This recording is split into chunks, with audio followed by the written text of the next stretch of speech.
യുദ്ധം തുടങ്ങി മടങ്ങാതെ പാണ്ഡവൻ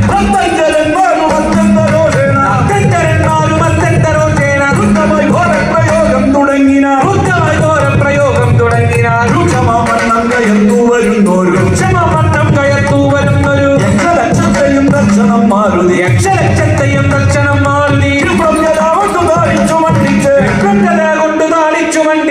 പുഷ്പങ്ങളെല്ലാം അറുത്തു സ്വരൂപിച്ചു ചിത്രം കഥ കൊണ്ട് താടിച്ചു മണ്ടിച്ചു പുഷ്പങ്ങളെല്ലാം അറുത്തു സ്വരൂപിച്ചു പുഷ്പങ്ങളെല്ലാം അറുത്തു സ്വരൂപിച്ചു പുഷ്പങ്ങളെല്ലാം അറുത്തു സ്വരൂപിച്ചു പുഷ്പങ്ങളെല്ലാം അറുത്തു സ്വരൂപിച്ചു പുഷ്പങ്ങളെല്ലാം അറുത്തു സ്വരൂപിച്ചു കെട്ടിത്തലയിലെടുത്തു പുറപ്പെട്ടു കെട്ടിത്തലയിലെടുത്തു പുറപ്പെട്ടു കെട്ടിത്തലയിലെടുത്തു പുറപ്പെട്ടു കെട്ടിത്തലയിലെടുത്തു പുറപ്പെട്ടു പെട്ടെന്ന് ചെന്നു കവീന്ദ്രനെ വന്ദിച്ചു കെട്ടിത്തലയിലെടുത്തു പുറപ്പെട്ടു പെട്ടെന്നു ചെന്നു കവീന്ദ്രനെ വന്ദിച്ചു ഗന്ധർവാത്മകൻ മോദേന സാദരം ഗന്ധർവാ